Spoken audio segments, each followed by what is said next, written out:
Oi gente, hoje nós iremos falar sobre distorções cognitivas. Se você está aqui conosco pela primeira vez, eu aconselho você a assistir o vídeo sobre terapia cognitiva no nosso canal.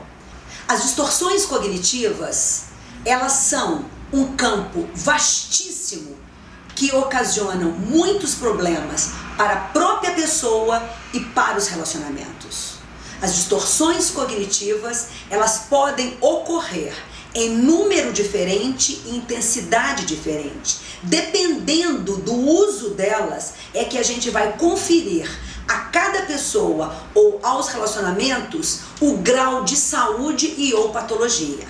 Mas é claro, nós como seres humanos ficamos muito mais vulneráveis a cometê-las em certos momentos de nossas vidas. Por exemplo, a mulher quando está numa fase pré-menstrual, ela fica muito mais vulnerável a distorções. O homem quando está para fechar suas contas, ele fica muito mais vulnerável às distorções. A pessoa que fez uso de substância química ou que teria tido uma ingestão de álcool maior naqueles dias, ela também fica muito mais susceptível às distorções.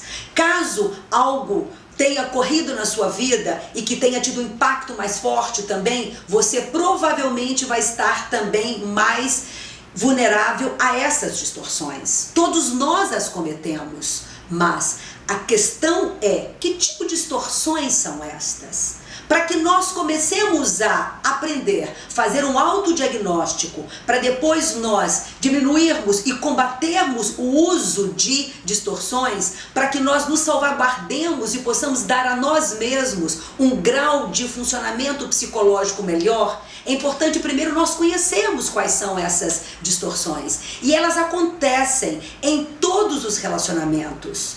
Nos relacionamentos afetivos, nos relacionamentos familiares, nos relacionamentos profissionais, nos relacionamentos sociais. Eu vou pegar um nicho para que a gente possa, ao apresentar teoricamente, dar alguns exemplos para que fique mais claro. Mas depois vocês podem começar também a extrapolar e colocar no nicho que vocês possam querer.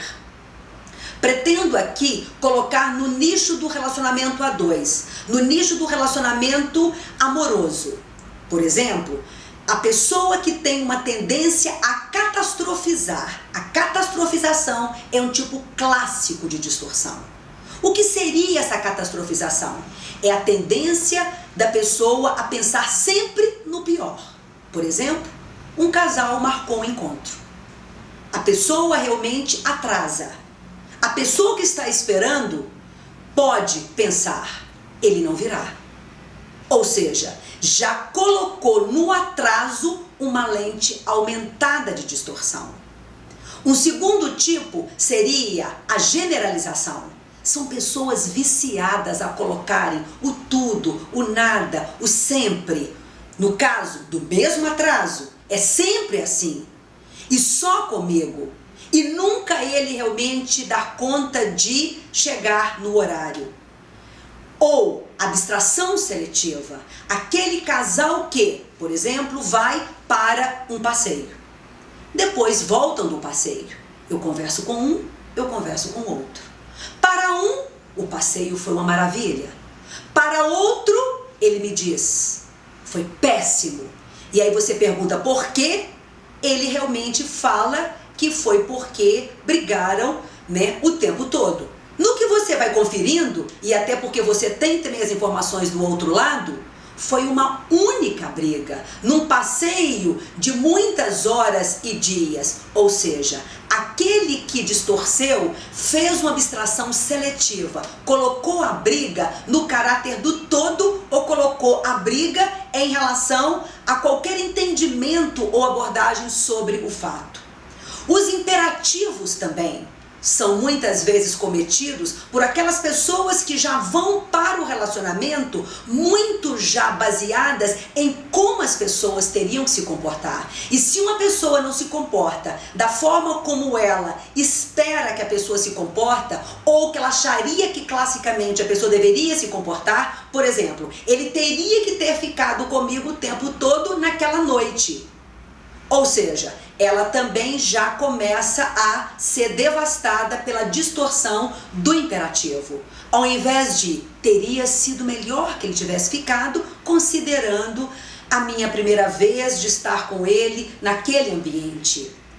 E também tem a distorção da emocionalização. Dependendo de como o estado de espírito da pessoa possa estar, ela vai interpretar aquela saída, aquele encontro, pelo estado de espírito dela. Se ela não está bem, qualquer coisa é motivo para ela poder reclamar. Ou seja, eu estou sentindo que tem alguma coisa no ar, eu estou sentindo que ele quer me falar algo. Então ela pressupõe, baseada inclusive numa emoção que é dela, e que muitas vezes nem confere nem de longe ao que possa ser a vivência da outra pessoa. Ou também faz muita dicotomização. A dicotomização seria, ou tudo teria que ser uma beleza para poder comprovar o amor, ou qualquer coisa que às vezes aconteceu, tipo, não foi aonde queria que tivesse sido, ou às vezes, veio um pouco mais cedo do que ela imaginaria que fosse, aquilo já seria o suficiente para ela poder questionar o amor, a seriedade, o compromisso, enfim. A dicotomização, ou teria que tudo ser uma beleza, ou qualquer coisa que saia do script, ela já realmente já interpreta como um arraso. Como se entre o 8 e o 80 não tivessem pontos intermediários.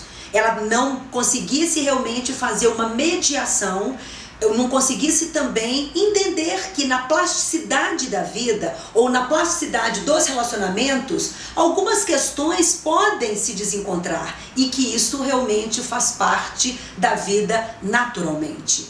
Uma outra distorção é a pessoa que também aplica o que nós chamamos de culpabilização. Ela coloca também ali sempre uma lente baseada em escolhas passadas. Ela fica atrelada ao passado e não consegue caminhar. Então, um fato novo, ele é sempre correlacionado a escolhas passadas. Uma outra distorção é quando a pessoa faz sempre o seguinte: é a maximização do negativo. Por exemplo, ele deixou de, às vezes, pela manhã, mandar uma mensagem. Isso para ela, entendeu? É o fim. E faz também uma diminuição do positivo. Ele ter fechado a noite com uma flor, aquilo dali foi só porque ele queria agradar a florista, por exemplo. Vocês não precisam saber todos estes nomes. Basta vocês saberem que nós distorcemos. Basta você identificar qual ou quando é sua tendência maior para você distorcer. E distorcendo e captando a sua tendência, você poder aplicar uma certa blindagem. Como que nós poderemos sair da vala das distorções? Quando nós estamos em relacionamentos, no que você realmente às vezes faz uma colocação, é importante você pensar: será que eu não estou me precipitando numa conclusão? Será que eu não estou contaminando a minha ideia? E será que uma outra pessoa, na mesma situação que eu, pensaria desta forma? Que evidências que eu tenho que o que eu estou pensando, por exemplo, ele não gosta mais de mim, se comprova. E como é importante que a gente tome com mais cuidado os nossos pensamentos, para que nós também não concluamos de uma forma negativa, perfeccionista, de uma forma rígida. Ou seja, para que nós evitemos as distorções, é importante que nós nos tornemos guardiões de nós mesmos, investigadores do nosso pensar, detetives das situações, não no sentido de queremos aplicar uma relação de controle, mas uma relação de cuidado para conosco, de cuidado para com o outro, de cuidado para com os momentos. E quantos momentos vão sendo destruídos por conta destas distorções apressadas? Lamentavelmente.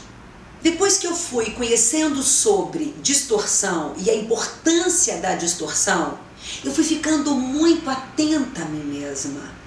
E para minha surpresa, eu me dei conta que eu as cometo com muito mais frequência do que eu imaginava que eu cometesse.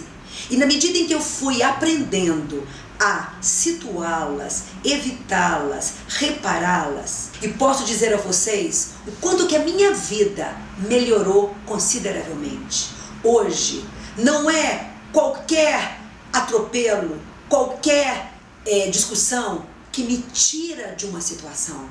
Até porque também eu sei que ali pode ter uma distorção. E se tem uma distorção, a gente pode tirá-la.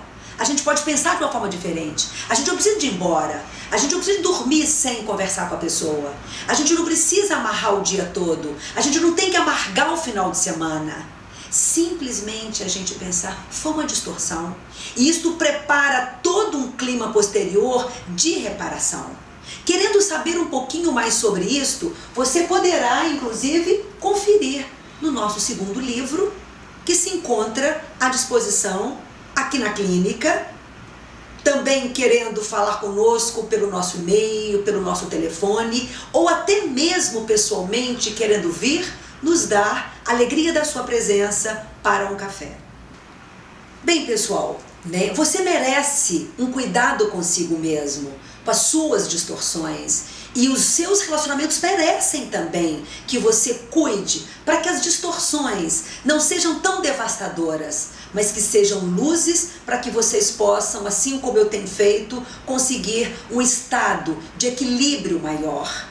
E aí assim a gente encerra, querendo deixar aqui para vocês o nosso abraço e querendo que vocês também deixem os seus comentários, divulguem suas redes e que estejam conosco nos próximos episódios.